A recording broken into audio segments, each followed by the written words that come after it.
Song and dance, the last Africans brought to this country as slaves, were celebrated in Mobile, Alabama, 163 years after being taken captive.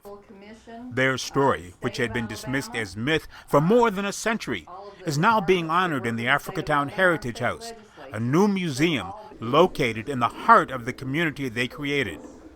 Those captives were smuggled past federal patrols aimed at stopping transatlantic slave trade in 1860. Upon arrival, the slave ship Clotilda and its human cargo docked in a remote section of the Mobile River and was burned to hide evidence of the crime. The wreckage was found in 2018, confirming their story.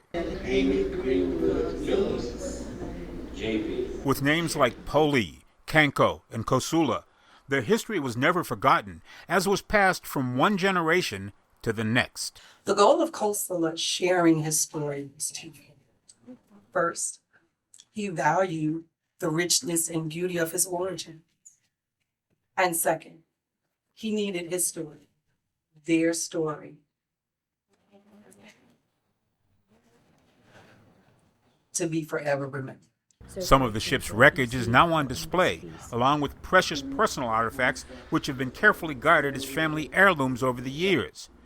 For descendants of the 110, the museum is a tactile version of what has been an oral tradition from parent to child, a ritual that continues.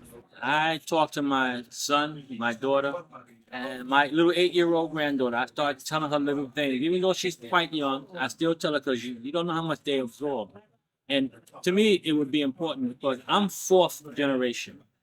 My son and daughter are 5th, and my granddaughter is 6th. And even after 4 generations, I still have the passion that my mother had, and she was 3rd generation.